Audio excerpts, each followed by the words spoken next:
Good afternoon. My name is Jim Conlon, and welcome to this week's edition of the RCB Radio Sports Show, live at 92.5 and 94.8 FM, and online at www.rcb.ie.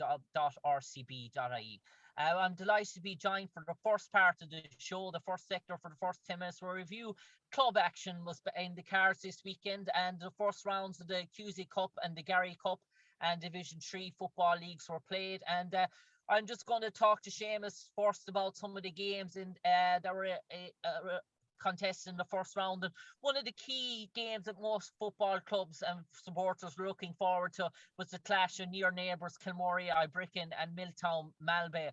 And I suppose while people predicted a close game, what behold was a really sour day for the defending county champions and reigning QC Cup champions, Kilkenny Ibricken, going down to near neighbours Milltown. But Milltown were full value for the money for victory, Seamus. Yeah, full value. Milltown, I suppose both teams were short a number of players, obviously, but Kilkenny were much more severely hit in this area. They were down quite a number of teams that won the championship last year. Milltown obviously were down the two Clearys, Connor and Owen Cleary in particular, but they had a relatively strong team out, and obviously Milltown are preparing hard this year. The return of Michael Needle as manager, David O'Brien is in the mix with him, Paul Gainey, strong management team there, so they had a lot of work done. Now equally Kilkenny have a strong management team. Aidan Maloney, manager again. David Russell from Kilkee has joined him this year. And Mick Bohan, the former Clare coach and the Dublin ladies football manager, is in on an advisory capacity, I understand, and was at the game, on Monday. So obviously they will see that they have a lot of work to do. But Kilkenny generally don't get overexcited at this time of the year. They'll be planning for later on. They'll be planning for the championship. They have a lot of players to come into the scene. They were dealt a bad blow last week with another cruciate knee injury for young Dermot Coughlin. A massive blow to Dermot, first of all. Massive blow to football in the county for such a talented young fella who has been dogged by injury over the last 3 years. So it looks as if his year is over for this year. And that's a big blow to Kilkenny. During the course of the game on Monday, they lost a couple of players to injury. David Sexton, the goalie, got injured, and he was replaced by the evergreen in the Coughlin, who took over in goal. Darren Hickey, who has been a huge servant to Kilkenny over the last decade, at fullback, was injured, and he had to be replaced. And a few other, like Martin McMahon was playing. He's given a lot to Kilkenny. Stephen Maloney given a lot to Kilkenny. They were there, and they were in the team. So I'd say you'll get a better view of where Kilkenny are and how serious their challenge is going to be for honours this year when we see them later in the season when they get players back. But on Monday, the honours rested with Milltown, who played well. Cormac Murray kicking 14 points. Cormac, who surprisingly, to most people, withdrew from the county senior panel in midweek. Having got some game time in each of the 3 league games that Clare have played so far.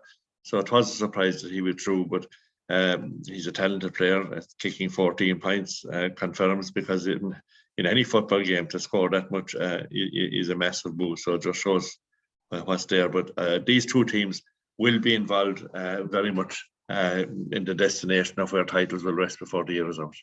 And Seamus, one thing that struck me looking to that game was two names struck my attention straight away from Milltown.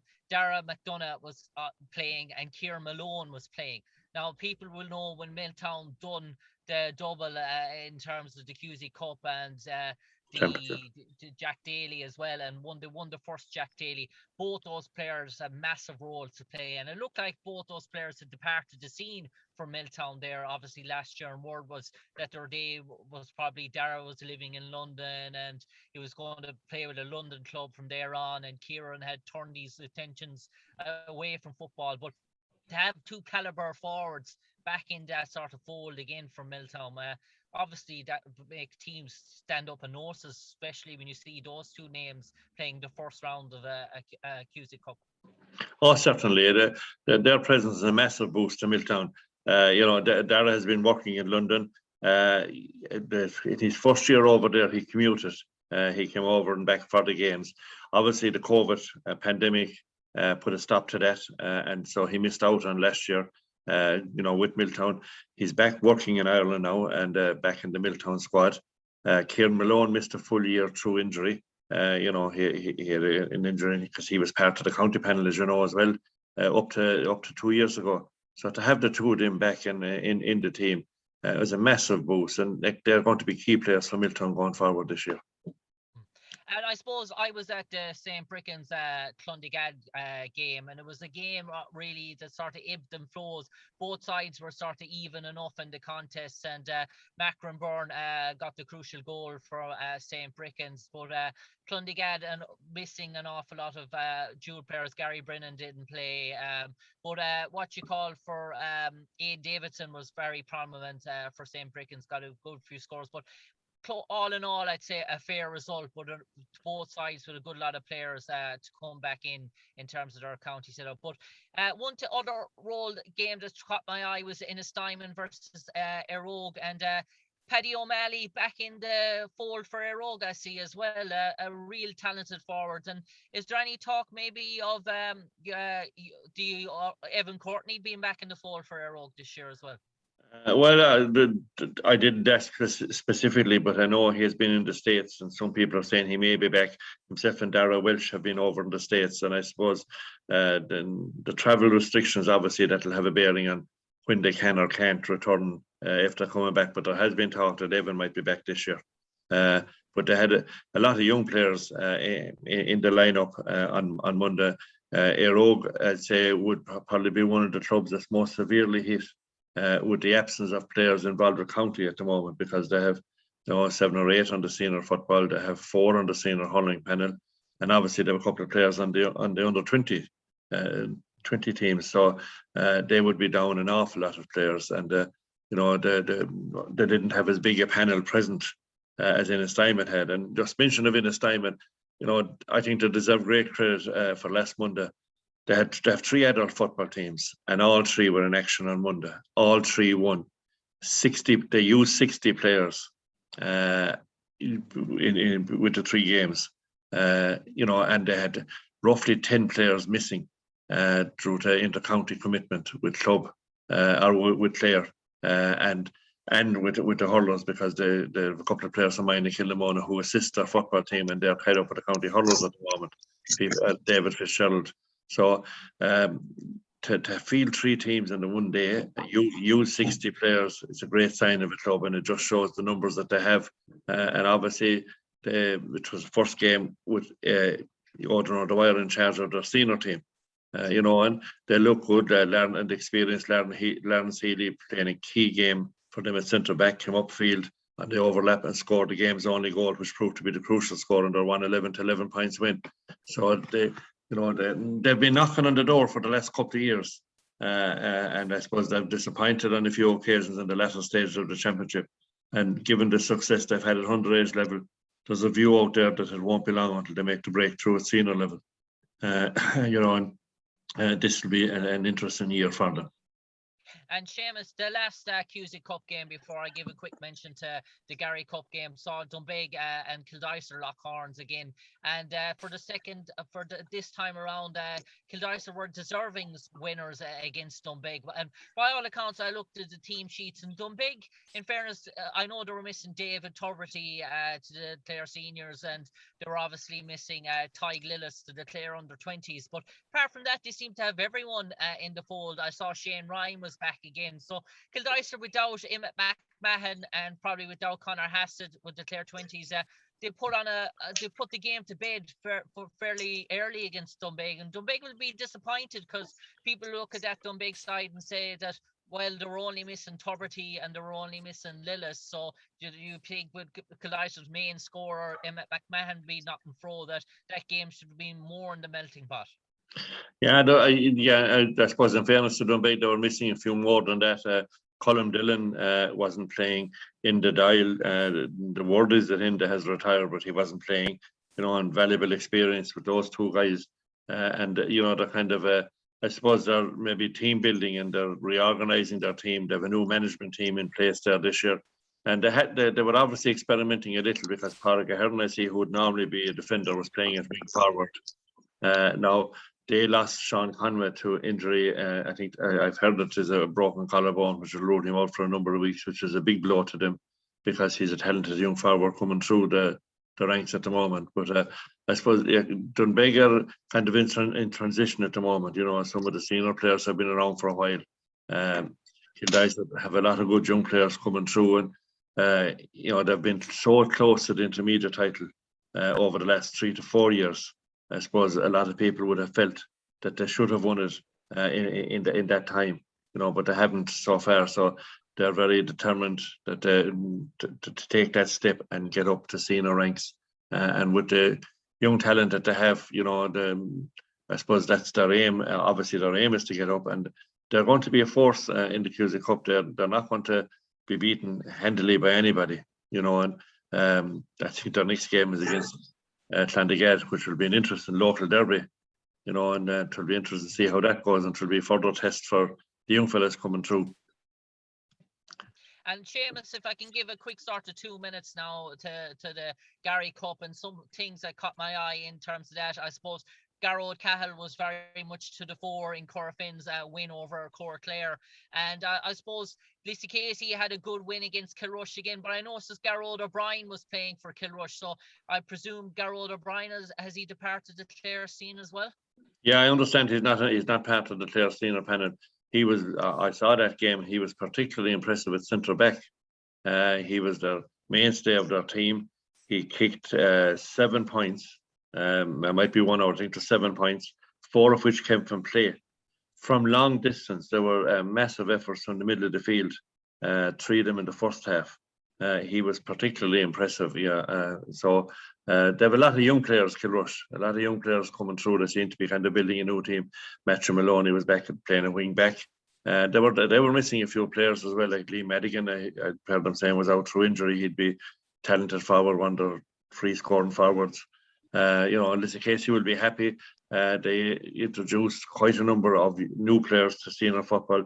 They had 3 or 4 that have come out of last year's minor team, been their first time playing senior football. Michael Madigan, Kevin Shivers, Luke Griffin. 3 of those were very impressive, and the 3 of them were playing in defence.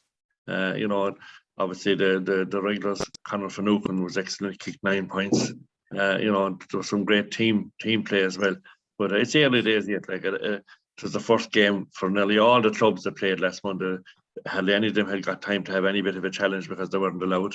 So, it was their first kind of sign of competitive action. So the next couple of weeks will be interesting. But Corfin's win, over Clare, what I understand was fully merited. But Clare would be disappointed. Clare have a new management team in place this season. 5 men who played for the club and helped the club win championships in the past, and they've taken over. But Clare were missing a few players again, of course.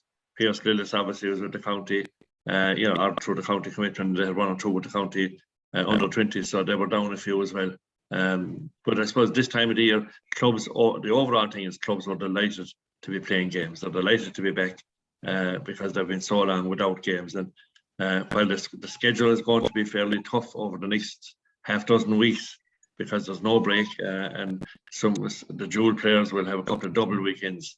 But that's the way the cookie has crumbled for this season, and lads just have to get on with it and to give club with no relegation and no promotion in the leagues. Clubs have an opportunity to give players games and to suss out what will be their most likely best squads come championship time. That concludes the first part of this week's RCB Radio Sports Show. Do join us for after the break, where we switch our codes in terms of talking about Clare intercounty teams, and we'll start up with the Clare hurlers playing Kilkenny this weekend. So do join us back, and we'll be joined by regular analyst Nicholas Ring along with Seamus Hayes. Welcome back to the second part of this week's RCB Radio Sports Show, where we switch our attentions now to Clare's intercounty teams. And first of all, we'll switch our attention to Brian Lohan's hurlers. They're in action Saturday inside Cusick Park. A familiar foe, Kilkenny, are sort of coming to town.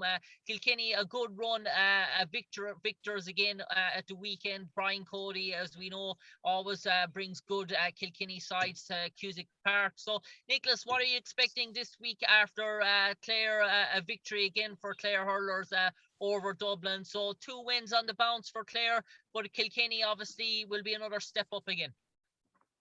Yeah, it's coming nicely. I think anyway. Like, you know, the win over Laois was badly needed, and they got that win, and a good win. But and it was very pleased with the way it went.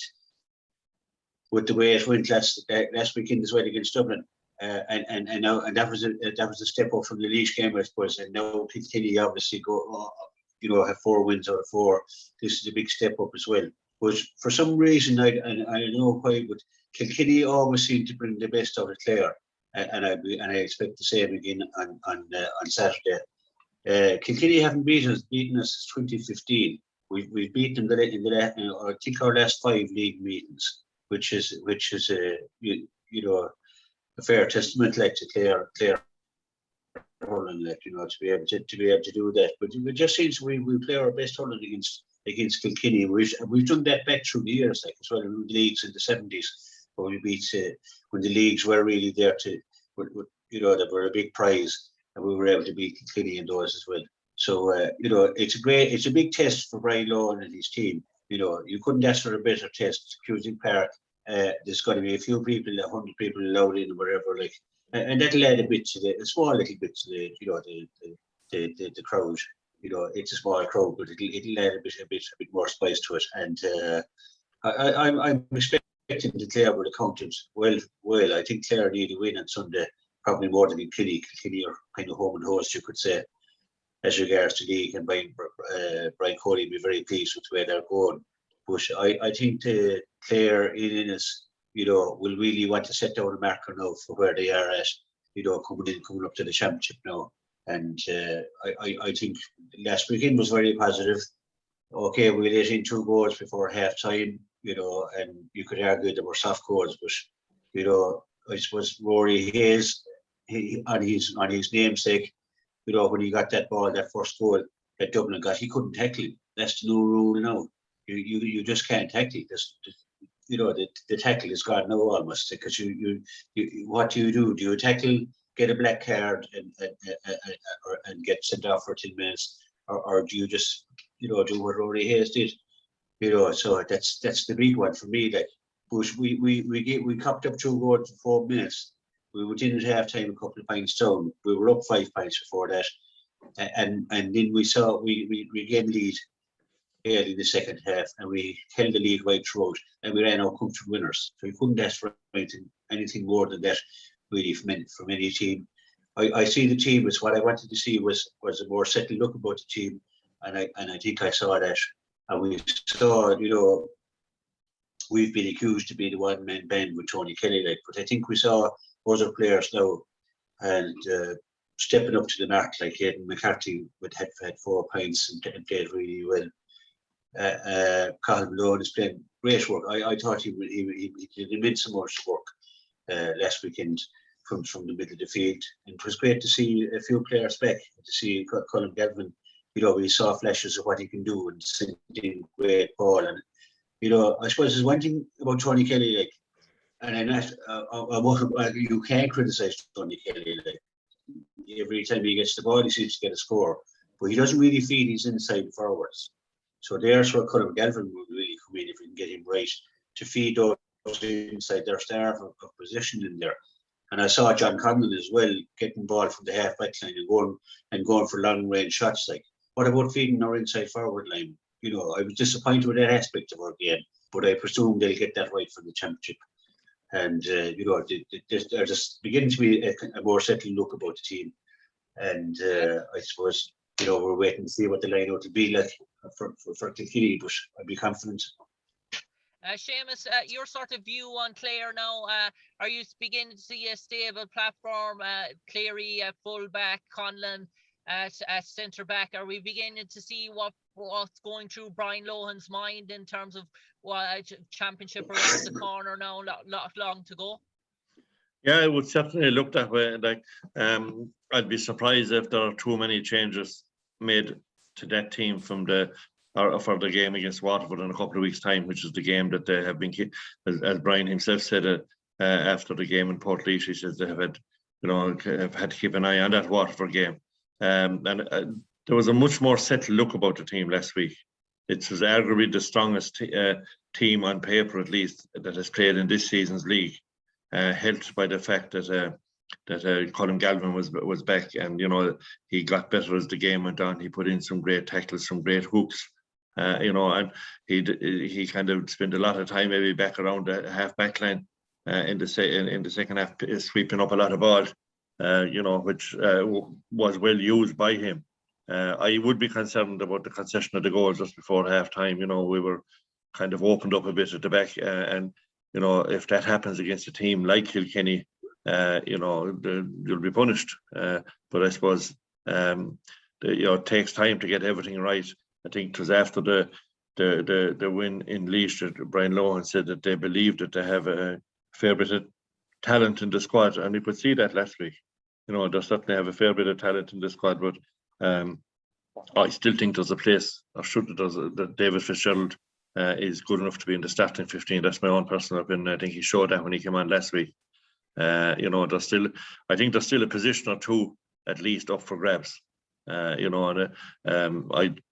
think Jack Brown has a role to play in defence. And I think they'll need that because they'll need more physicality as well. They need a few strong players. You're getting into a tough time of the year now. From a league point of view, I suppose there's nothing at stake on Saturday, because Kilkenny have topped the group and they can't be caught. Clare are safe in the group; they won't be in the relegation playoff or anything like that. So from that point of view, but it's the last game for both teams before they play the championship, and it's the last opportunity against strong opposition. For both sides will see their opponents as strong opposition. It's the last opportunity for both to really test themselves out. So from that point of view, I'd expect a very competitive game. Now, maybe Kilkenny mightn't go flat out because they seem to be balancing their more senior players with game time this year round. I think they arrested TJ Reid last week. Richie Hogan was in the stand. And those players will play some, key roles yet in the championship. So they seem to be managing their game time well. But they'll still be a formidable outfit, because Kilkenny are never anything other than a formidable outfit.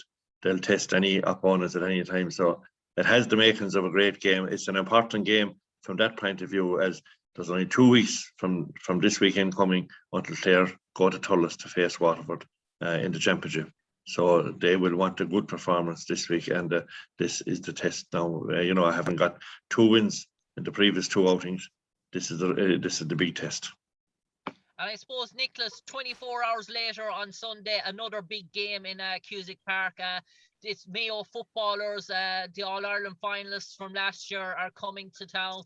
The big Rolls Royce of Mayo sort of football, Lee Keegan's, Aidan O'Shea's, Diarmuid O'Connor's, all Killian O'Connor's, all sort of coming to strut their stuff in Cusack Park. And I suppose as the making of a David versus Goliath sort of fixture, but the was standing for the favoritism for the bit of David's challenges at their home, and every time Clare face a big team inside in Cusack Park, they normally sort of deliver a sort of good performance as well. So how do you what's your sort of view on Clare versus Mayo? Do you think it's most people say, well, Mayo will pull away from Clare in the last maybe 10 or 15 minutes and it'll be close up to then? What's your sort of view? Do you think Clare are in with a fighting chance on Sunday? Yeah, I definitely think they're in with a fighting chance, Jim. We're going to be really spoiled this weekend. We have Kilkenny coming to town on Saturday, and then that's followed up 24 hours later, 23 or 4 hours later, whatever it is, with Mayo coming to us. And it's a fantastic to have that, see that coming into the town of it as two big teams, and they don't come any much bigger than Mayo in football. And to be fair, like, you know, and if we could produce something of a shock on Sunday, wouldn't it be marvellous to have all these big teams coming to us in the league if we could get into Division 1? You know, so it is great to see Mayo coming and to see all these. They're all household names, every one of them. They have a few new players coming up there in the last year or two as well. And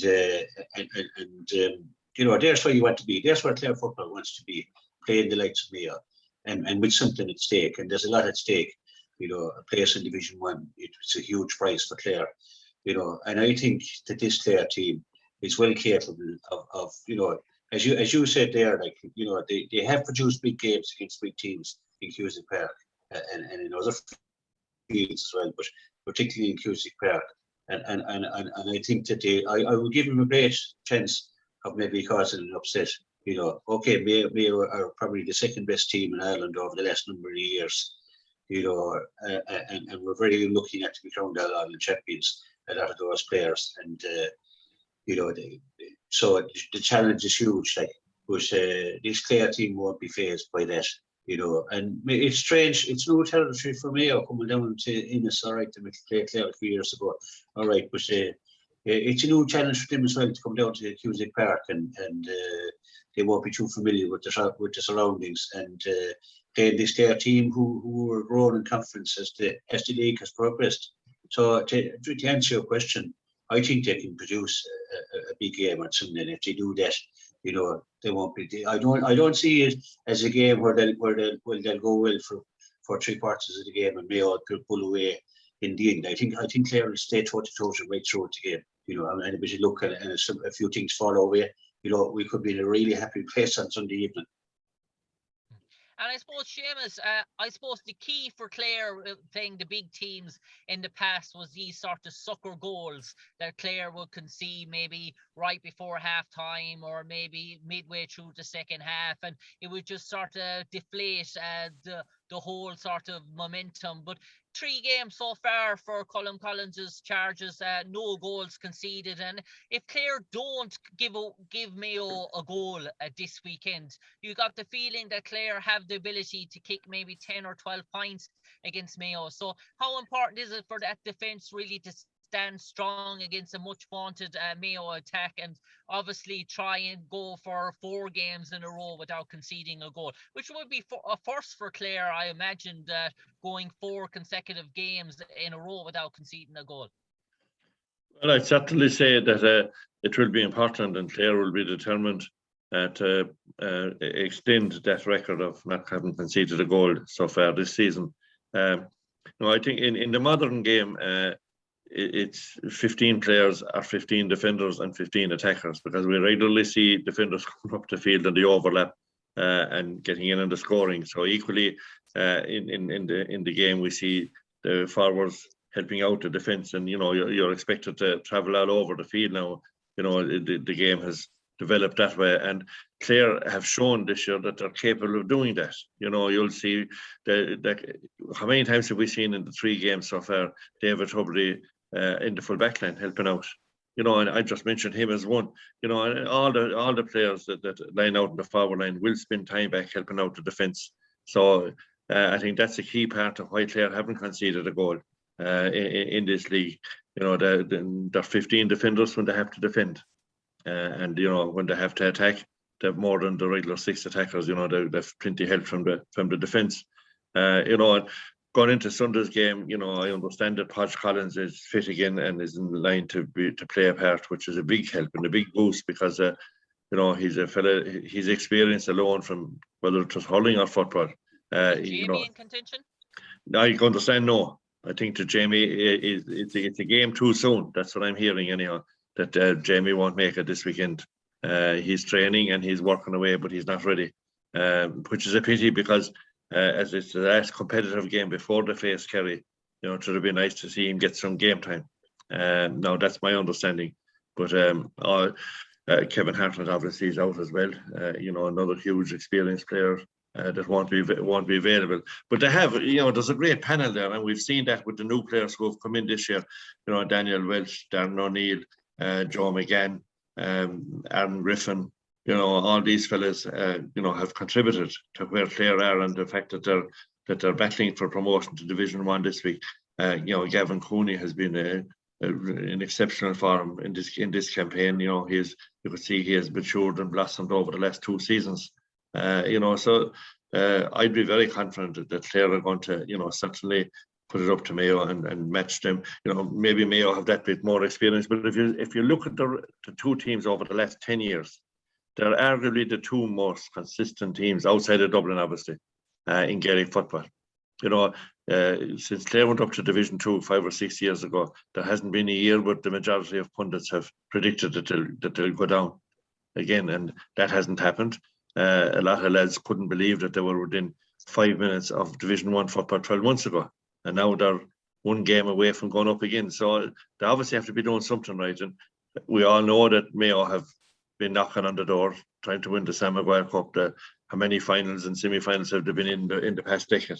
So you have arguably 2 of the more consistent teams in the country facing each other on Sunday, and it really has the makings of a great game. And while it's great that there'll be 200 spectators allowed in, I think there's 103 each side. It's a pity that there can't be more there, because there are great followers in Mayo, and Clare have a great football following. And but that's the world we live in at the moment. And at least there'll be 200 people there, so they'll be able to make some noise and cheer on their charges. But as Nicholas said, I expect this to be very tight, and I expect it to go right down to the wire. And I suppose for the last few moments, I suppose it's worth mentioning about the ladies' teams as well. Clare in action in terms of the camogie, and also the ladies' footballers had a disappointing result at the weekend against Meath. And I suppose Meath look like, I was at that game, Clare versus Meath, and Meath look like they've gone on from another level again, and look well equipped to compete at senior level as well. So I suppose a disappointing outfit in for Clare, but obviously playing those standards of teams, Seamus and Nicholas, that will start to stand them. And Nicholas, I suppose all eyes turn to championship now. Yeah, that's right, Chad. It was disappointing, and as you said, their Meath have got to a different level. They've worked it. They have really worked it at their game, and gone up another notch. So it was unfortunate for Clare, I suppose, to be meeting a team like that who were on the ascendancy, but the scoreline won't have done them any good. And that's the real pity, because they beat Wexford, and they had a good outing against Kerry. You'd have to say, okay, they were beaten by 5 points, but they'll feel very flat after that game against Meath, I think. But it's championship time now, and they just have to they dust themselves off and see what they can learn and move on. Yeah, I'd agree, and obviously they'll be hoping to have a stronger panel available for the championship. The championship is the target, and I think Evan Talty said that from the word go. That obviously they wanted to do well in the league and help develop players and get a look at everybody in their panel. But a championship is what they're after, an intermediate championship, to have a chance now to regroup and get going for that. And hopefully the injured players will be back, because that's crucial, and hopefully they can put this out of their mind now. The heavy defeat was a blow. You'll get over defeat, but it was a fairly heavy defeat on the day. With Meath are a strong team. I think Meath are going to rattle a lot of the big guns in the senior championship this year. You could see that last year. The camogie, huge game on Saturday, no question about that. The Clare camogie has made a lot of strides over the past couple of years, and certainly don't want to be relegated now in the league. And with the championship coming up shortly, it's important that they get this win and retain their status. I know they have a second chance. The loser of this game against Dublin will play Waterford, but you'd prefer to do your business this week and be safe, and let somebody else worry about the relegation then. So obviously Clare will be hoping that things can go right this week, and they'll also be hoping that they can have full squad available. You know, they have been down a few players as well in recent times, and key players. But it is a big game for Clare camogie. But they have a lot of work done, and you know, I'd be confident enough that they'll be there or thereabouts. On that note, time has sadly caught up with us this evening. I would like to thank Seamus Hayes and Nicholas Ring for their contributions. Hopefully it's a good weekend for all Clare intercounty teams, but for the moment we'll stay tuned, and we'll hope in bated breath that we get a good weekend for all involved in Clare GA, and obviously we'll be able to reflect next week on some positive news for Clare GA going forward. But this concludes this week's episode. My name is Jim Collin. Thanks for listening to the RCB Radio Sports Show, live at 92.5 and 94.8 FM, and online at www.rcb. This show will also go out on our YouTube channel, RCB Sport, and will air on Monday night from 6 p.m. to 7. So good night, folks. God bless. Take care, and see you next week.